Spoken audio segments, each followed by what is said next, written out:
Any person, even a real adept in Celtic history, will almost certainly know the Battle of Bannockburn.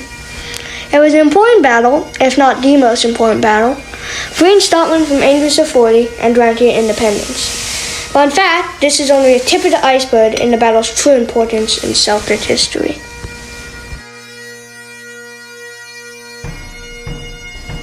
Now presenting the Battle of Bannockburn, forever changing Celtic history and warfare.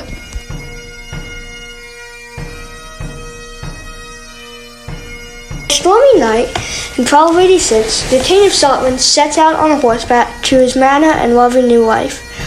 But in the pouring rain, the King falls off his horse and breaks his neck, leaving Scotland with only one heir to the throne, Margaret, the King's sickly 3-year-old granddaughter. Immediately, a council of regency consisting of 6 guardians is appointed to administrate Scotland in her name. King Edward of England, seeing the opportunity to control Scotland the same way he did Wales and Ireland, proposes a marriage between his 2-year-old son, Edward, and Margaret. Margaret sets sail for the British Isles, but on the way becomes ill and dies on arrival, ensuing an all-out battle for the throne. Eventually, Edward is called in by the Scots to arbitrate between the 14 competitors to the throne. At Berwick in 1292, he chooses in favor of John Balliol, who paid homage to King Edward for his kingship, but was subsequently humiliated by Edward to underline his dominance over the Scots. Eventually, the exasperated Scot lords and John Balliol had enough, and renounced their alliances to the English king. They then made an alliance with France. Predictably, Edward, now known for a less subtle approach, invaded Scotland the following year, and crushed John Balliol and the Scots. In 1296, Edward returned south, leaving his northern conquest in the hands of the Earl of Surrey. Disturbances broke out almost immediately and continued over the next several years. Meanwhile, Robert the Bruce made a bid to the new empty throne by killing his rival, John the Red Tom, and claiming the throne as the great-great-grandson of David I. With support from a section of the Scottish church and nobility, he was crowned. King Edward, seeing this new development, swore that he would bring the determined Scotland to its knees. Consequently, Edward murders Robert's family and disperses his followers, before hunting Robert fugitive. Robert's remaining followers only barely escape with their lives to the Isle of Rathlin, where Robert regains supplies and reorganizes resources. In 1107, Robert and his followers sailed back to Scotland, while his 2 younger brothers sailed to Galway, with an expedition intended to provide support by harrying English mutations between Carlisle and Ayr. But on arrival, they were ambushed and executed. While Robert's troops landed safely, they were bombarded by English troops shortly into the expedition back into Scotland. Nonetheless, King Edward dies at Burby Sands before he and his troops send out Robert's head and finish his quest to conquer all the British Isles, just leaving it to his frivolous son, now Edward II.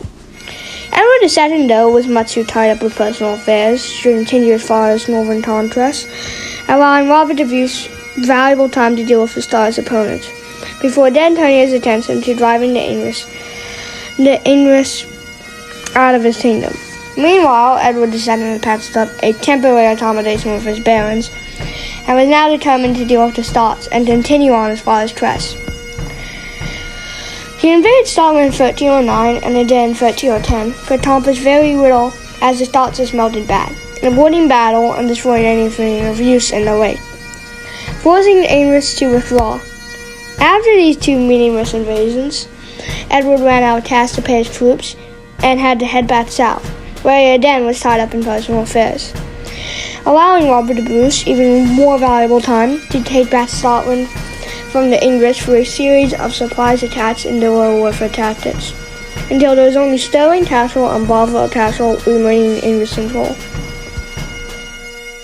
Bothwell was isolated and posed no immediate threat, so Robert entrusted his brother Edward the Bruce with the siege of Stirling Castle. Phil Mowbray, the governor of Stirling Castle, realizing that the fall of Stirling was inevitable, made an agreement with Edward the Bruce that if he was not relieved by June 24th, he would surrender the castle.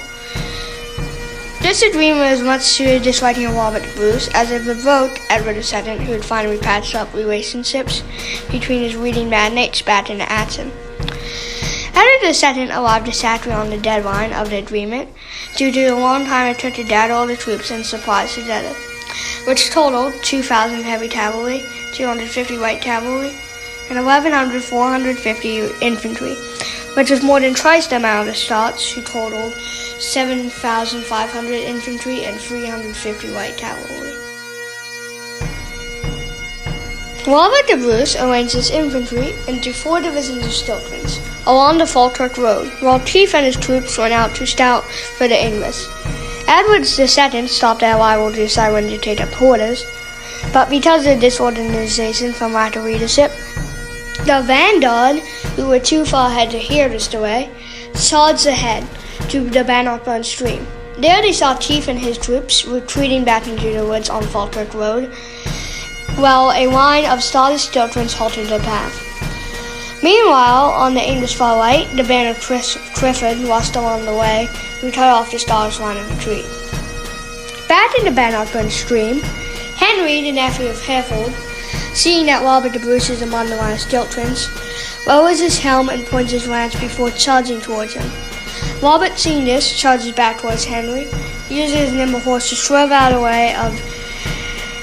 the way and hit Henry with one swift blow to the head that shatters Henry's helmet and stole along with his favorite axe. Hereford charges with his troops, but can't get past the wall of spears and suffers heavy casualties. The rest of Hereford's troops try to form up to Noville, finding considerable difficulties getting around the pit traps that Robert ordered dotted around the main entrance to Falkirk Road. The Earl of Gloucester and his troops circle back around the pit traps to provide some backup to Hereford and his troops. Edward the Bruce and his division, seeing this, moved to protect Robert the Bruce and his flank. The English unsure to stand in the pit traps, and with Edward's troops approaching, fall back. Meanwhile, on the Scottish left flank, Randolph and his troops saw Clifford's plan just barely before it was too late, and bolted into action, halting Clifford in his tracks with a line of Stilton. The English, still not using their archers and cavalry together to break up the Stilton, met the same outcome, eventually in their frustration, hurling their weapons, darts, and spears in an attempt to maim Randolph and his men. Douglas goes out to help Randolph. The already demoralized Clifford and his troops, seeing this, disperse, thus ending the first day of fighting. King Edward's troops settled south of Bannockburn stream and into Tuss, demoralized and unorganized. Meanwhile, Robert's troops settled in the woods next to Falkirk Road, while Robert and his officers held a council of war to decide whether to fight a pitched battle against the English or retreat back to the woods of Newport.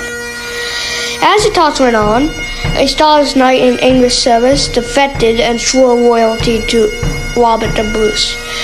He told Robert the Bruce that the English, with no plan in action and no leadership, were demoralized and disorganized. He pledged his wife that if Robert attacked at first light, Robert would be the victor. Finally, Robert turned to his officers and explained, "Shall we fight or not?" And in one voice, they boldly answered for battle. At 3:15 a.m. at first light, the Scottish advanced in a line of Stilton in Assyrian formation, trapping all of the English cavalry and some of the English infantry in the dry field between the River Forth and Bannockburn River. Many of Edward's officers, who appreciated the fighting qualities of Scots, advised they to delay the advance for another day due to the state of the English army. But Edward, for once, rightfully rebuffed this, as they were trapped and now had to fight their way out. Robert immediately sent forward his archers to divert the attention of the English archers from the Scottish infantry and into an isolated affair of archers. Robert the Bruce, knowing better than anyone the dangers archers posed to spearmen. The Scottish line of Stiltons surged forwards, killed still disorganized and demoralized English. The English commanders argued over who would lead the cavalry charge. Unwilling to argue for too long, though, the Earl of Gloucester hastily gathered up the cavalry of the vanguard and charged headlong into the division of Edward the Bruce, followed by Clifford. only to be tumbled in bloody confusion before the impenetrable force of spikes. Gloucester and many of his comrades being instantly killed.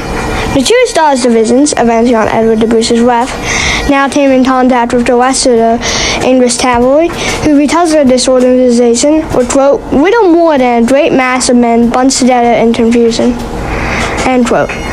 The English were jammed together so closely that there was barely room to wield their weapons, and those who fell were trampled underfoot by the press. Slowly but surely, Edward's division reached Bannockburn and entered its position downstream, allowing other stiltons to push forward. Finally, someone ordered the English to shoot at the Stars infantry to break up the Stars stilton. But with Stars' range being so narrow, the arrows just harmlessly flew over them. The bowmen were then ordered to shoot past the cavalry, directly at the spearmen. This also failed, as English horsemen towered over the Stars' pikemen, quote, in effect shielding them from the arrow volleys and finding himself in the line of fire, end quote. Nevertheless, arrow volleys continued, as the English officers tossed the pelt stream to get a better angle on the Stars.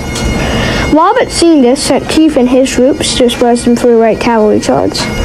Their charge was delivered with such great effect that it scattered the English headlong across the pelt stream and back into the ranks of the English, causing even more confusion and alarm. Emboldened by this, the Stars' archers now poured a deadly volley of arrows into the struggling mass of enemies. The battle had now reached its savage nutrition stage, as fighting raged on at all fronts for hours, and these of Stars' soldiers buckled underneath them as English knights were knocked off their horses to be trampled, porcupined, or impaled by the deadly volley of arrows raining from above. Eventually, though, the English resistance crumbled as the critical men making their way to the rear became a torrent. King Edward just barely escaped with his life after the battle, while most of the English troops and commanders were killed and captured in the retreat, a lot of whom had not even taken part in the battle. Most of the infantry and over 200 knights neither drew swords or struck a blow. The English had only one plan/course of action going into the battle, which was shot down by the Scots, leaving them to try and fight their way out of a trap of their own making by bludgeoning themselves blindly at the enemy, only to entangle themselves in a chaotic mess and confusing mess. No tactics or strategies being used or shown by the English, and the greatest threat to the Scottish stiltons not being used properly until the very end, when it was already too late. The superior numbers of the English should have massively tipped the scales in Edward's favor, but the restricted range for the battlefield the English found themselves in neutralized this advantage. The battle's short term secured Robert Bruce's rightful rule of Scotland and opened the north of England up to the Scots, allowing no invasion of Ireland. England not won the fight-losing battle, but released the remaining alive family members of Robert de Bruce before then holding the Treaty of Eden-North Hampshire. The Treaty of Eden-North Hampshire stopped war between Scotland and England, therefore recognizing Scotland as an independent country and giving it liberty.